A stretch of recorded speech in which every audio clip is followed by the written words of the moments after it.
from physicians here from our Wexner Medical Center. So as you are all well aware, we had an awful incident this morning where an individual drove on to a sidewalk, striking several individuals, and then exited the vehicle with a knife and cut and or stabbed other individuals before being encountered by one of our campus police officers who commanded the individual to drop his weapon, and upon not following those commands, the individual was neutralized by our officer. The original victims were struck by the car at approximately 9:52 this morning. The officer encountered the individual by 9:53, and the subject was neutralized by 9:53. At 9:55, a campus alert went out for people on campus to shelter in place.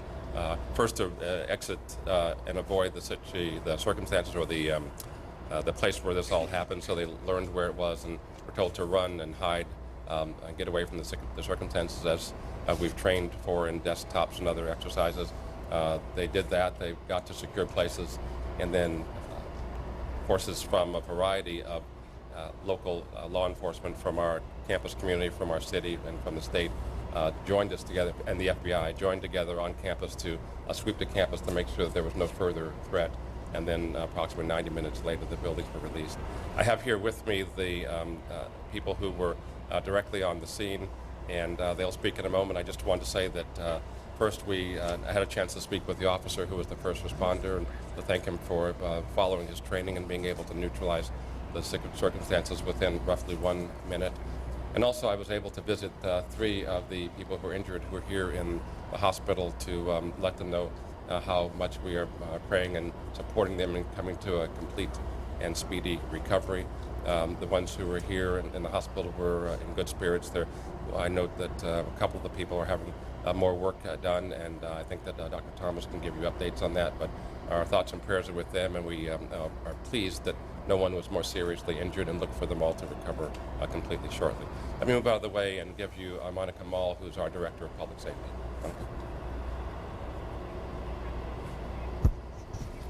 So just give you a brief timeline of events this morning.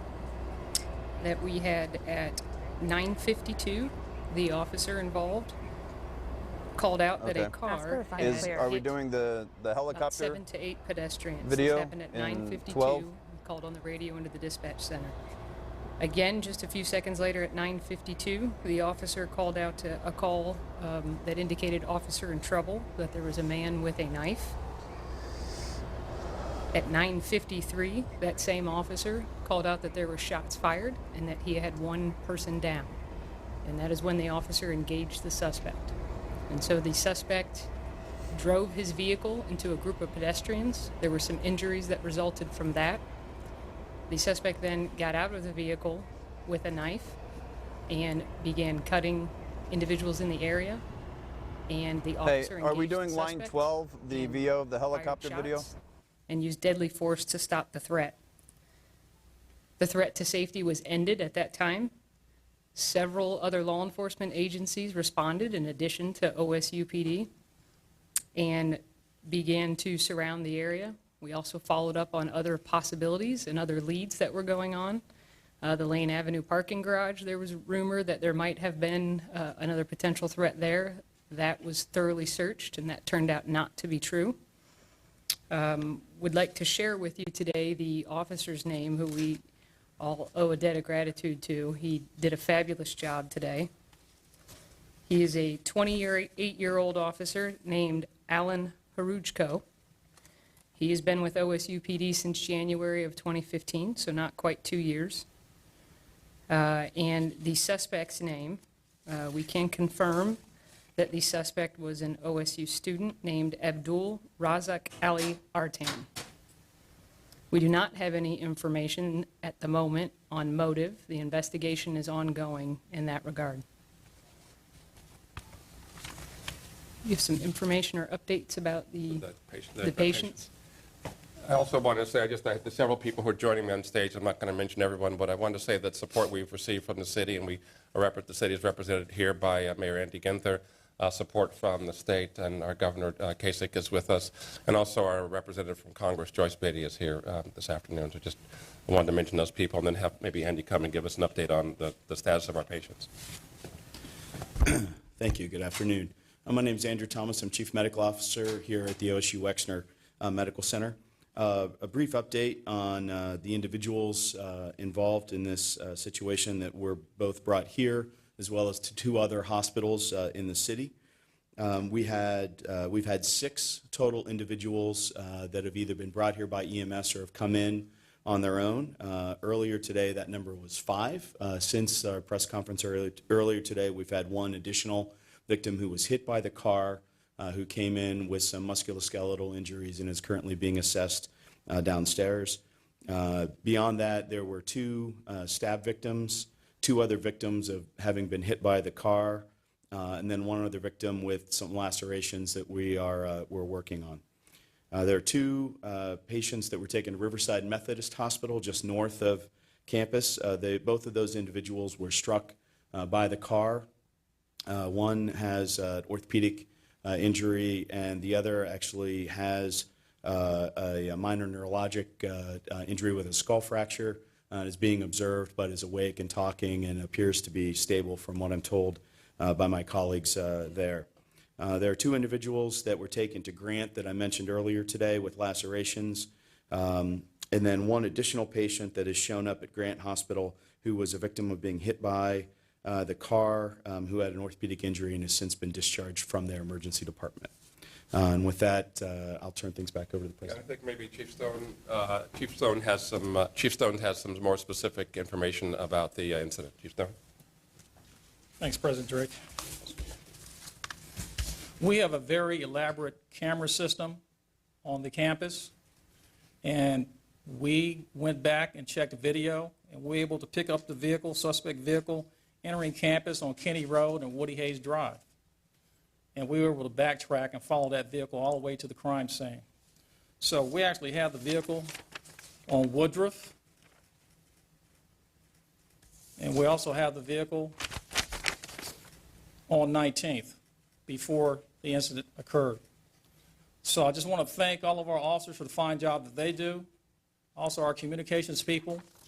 And by tracking this vehicle down, we could tell that the suspect was in the car by himself. And also I appreciate the response by the city, the county, the state, and our federal partners who are assisting us in this ongoing investigation. Thank you.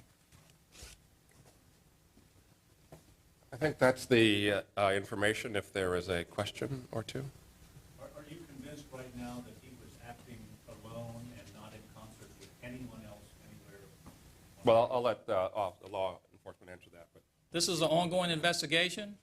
I can tell you today that we can prove to you that the suspect was by himself in the vehicle and committed this act by himself today. It's an ongoing investigation to determine motive and if anybody else was involved in this act.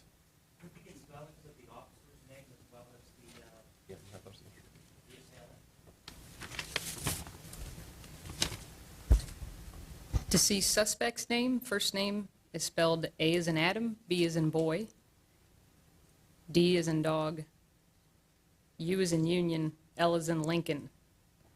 Abdul Razak, that's R as in Robert, A as in Adam, Z as in zebra, A as in Adam,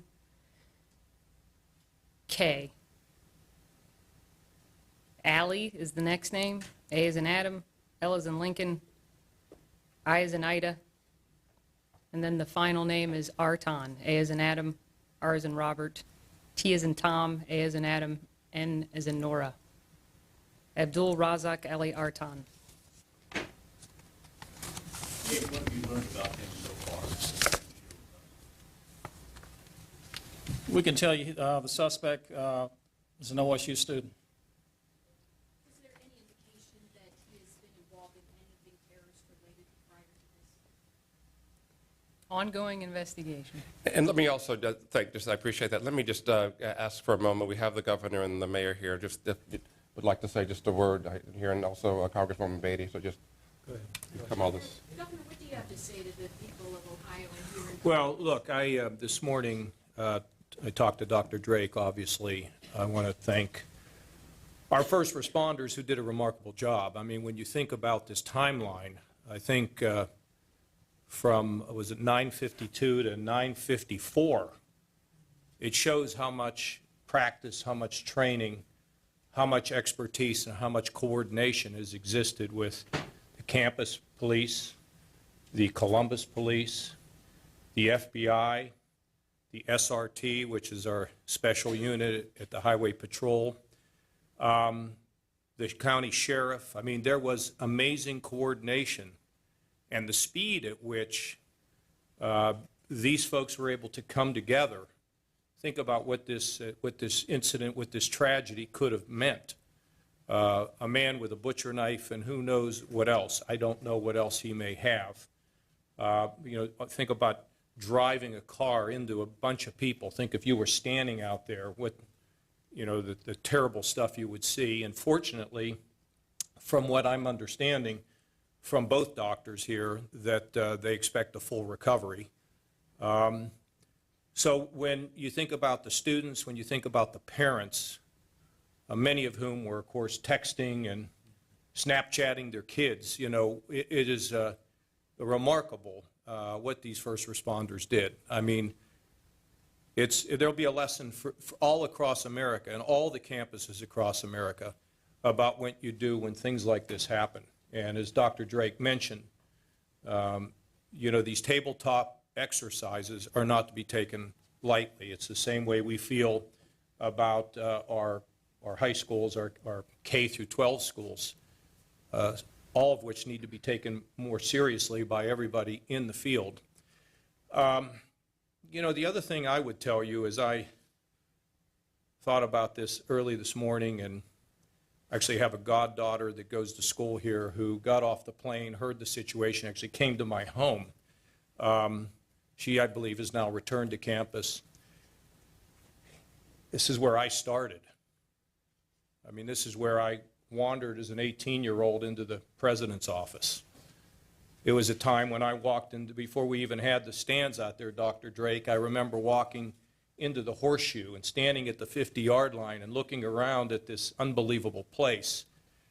I served as an orientation leader. My first big meeting in politics came through Novice Fawcett.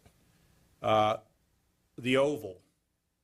There's just nothing like the Oval. There's nothing like Orton Hall. This is just an incredible and magnificent place. So when I heard that this morning, of course, I right away thought about the stab wounds, perhaps the gunfire, and it frankly took a piece out of everybody here at our beautiful Ohio State University that this could have happened here. But we are a strong, tough, resilient community. And when we think about, as we like to say now, the Ohio State University, it's just not the students who go to school here that count. It's anybody who ever touched this place who will think and be affected by what happened today. And we're all going to be extremely, extremely grateful that we're going to have full recovery. And there are going to be a lot of questions about who, why, how, when, all this. I think we have to respect law enforcement and their ability to do their job. The FBI is assisting with local, and the campus police, the Columbus police are the lead investigators. We're helping at the Highway Patrol with any of the things that need to be investigated. But the FBI has a partnership. They've not taken over this investigation. They have great respect for the work of the campus police and the Columbus Police Department. So we're not going to rush to try to figure things out. I know that's your job. And frankly, it's our job to say, let the investigation take its due course. And at the end of the day, we will find out what happened. We may never totally find out why this person did what they did or why they snapped. We may never find out, but we're going to have a lot more information. And I think I would be joined by Dr. Drake in saying we right now have to have patience. The campus will reopen tomorrow. The campus is calm. People are getting their confidence back. And Ohio State will be stronger having come through this. And we will have learned a lot. And I can promise you, from the president of our university to the people that run security here, They will even up their game beyond what is really just an unbelievable, amazing, and outstanding and heroic performance on the part of our first responders. Thank you. I'm Congresswoman Joyce Beatty, and let me just say my remarks would mirror all that our governor has just said. Like my colleagues here, I had the opportunity to talk with President Drake and to his governmental staff team earlier this morning. I'd be remiss if I did not thank the medical team and also the multi-agency police force. But let me also add to that the alert system. What was so incredibly unique and life-saving was the alert system that students got that message and they acted appropriately. Those things don't just happen. Let's not take that lightly. To this administration, I say thank you for planning and being prepared, and that's what happens when you have something as awful as this. The students did not overreact. They called one another. I got calls from students, and like the governor, all the places that we saw on TV were very fresh in my mind, from spending 4 years here recently as a senior vice president, going in that garage, going by those buildings. So I say thank you to you, President Drake, to you, Andy Thomas, to you, Eric Atkins, and certainly to our police chief and to the mayor and all of your fine officers. And I'm so proud that I can stand here with Chief Jacobs and say thank you for your leadership, and to you also, Dr. Retchen. Thank you. Andy Ginther, Mayor of the City of Columbus. Today is one of those days you're grateful for good training and great people across the board. President Drake and I had the opportunity to meet with the outstanding young law enforcement officer earlier this afternoon and some of the victims here at the OSU Medical Center.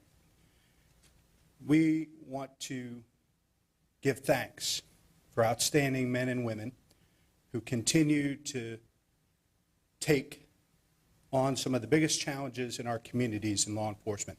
It's never been a more dangerous or complicated and challenging time to be a police officer. And we had a dynamic, well-trained professional today save the lives of many of our residents and students. And to the outstanding professionals here and at hospitals throughout our city and the first responders, that when difficult, challenging tragedies take place in our communities, they're raising and running right into the heart of the danger. And so we say thank you to them. You know, Columbus is a very special place, and Ohio State is a major reason why we are so special. And so I ask the people of Columbus to continue to lift up those involved in their thoughts and prayers, the victims, their families, for the collective community. This is a diverse, welcoming, and warm community where we welcome people from all over the world. And that is what makes us so special. And so I ask for everyone to continue to lean in, to pray for one another, to look out for one another, and make sure that we continue to focus on what brings us together as opposed to what divides us. President Drake. Well, thanks very much, and I think we have a few minutes for a couple of questions. Sure. You have the spelling of the name of the police officer and also confirm that there was 11 victims total, 6 at OSU, 2 at Riverside, and 3 out of Grant. Is that a total of 11 victims? That's right. Correct. There were 6 now total here at Ohio State, 2 at Riverside, and 3 at Grant. And the spelling of the police officer's name. And I think I can do that. Officer's name is Alan Harujko. Alan is common spelling, A-L-A-N. Harujko is H as in Henry, O as in ocean, R as in Robert, U as in Union, J as in John, K as in King, and O as in ocean. How long have you been on the force? Since January 11th of 2015. What was his rank? He's an officer, police officer. Chief Jacobs, can you say why there are some people outside the suspect house? Chief Jacob, yeah, do that question first, then we'll over to you.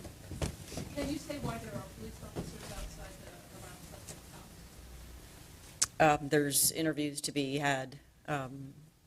Talk to anybody that he might have associated with, find out what they knew, waiting on a search warrant to go in and search the property.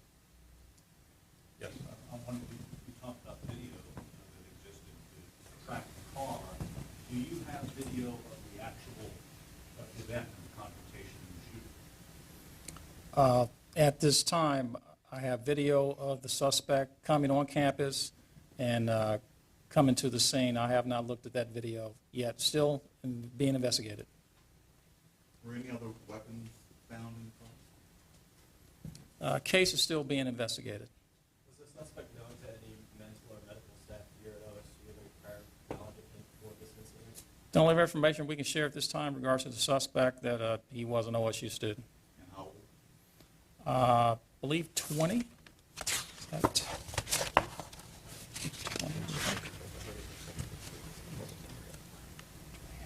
How many victims are still there? And could you also break out whether they're students or staff here? So I know that for most of the individuals. So here at the Wexner Medical Center, there was one individual who was a faculty member. There were two individuals who were graduate students. One individual who was an undergraduate student, and I do not know the affiliation of the last individual who arrived.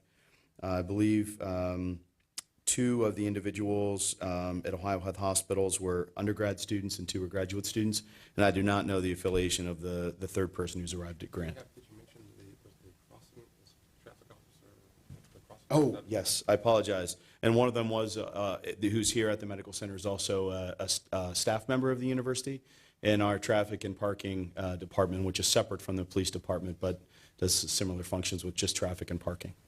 I'm wondering too, if the chief has determined if the fire alarm, sounding of the fire alarm turned out to be a coincidence in this, or is that still under investigation as a possible tie? We believe that was a separate incident, and actually it was fortunate that that did happen. It helped the officer be in the right place at the right time, because he was able to see this whole thing happen and take immediate action. Age of the suspect? That needs to be confirmed, but we believe he was born in '98, but we are looking to confirm that information. The officer was responding to the original fire alarm call, I guess because of natural gas leak or something like that. And he had cleared that call, and then this happened right before his eyes. How long has the suspect been about?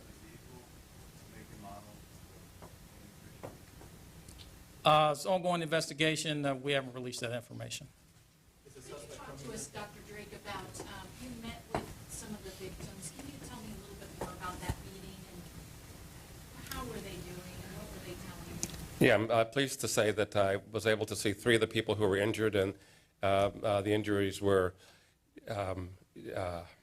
not life-threatening. They were actually, all three patients were alert and in good spirits, actually joking a bit in some cases. So I think that they were the combination of sort of shock relief to have something awful like this that you witness, and then realize, my goodness, you're actually hurt, but then be very grateful that the injury is not more serious. And so I was able to do that. And actually, one of the victims, who was one of our students, her mother was here having arrived, and so I was able to talk to her mother, who was much calmer having arrived than she had been, hearing that there had been an injury. But this was a student who was injured and then waited an hour and a half until the building was clear before bringing herself here. And so it's just very nice to see that they weren't hurt more seriously. I'm in the hospital on a regular basis and see people, and it's nice to see patients who are at least relieved enough to be smiling, and I was pleased to see that. What does that say about the resiliency of students and staff at OSU?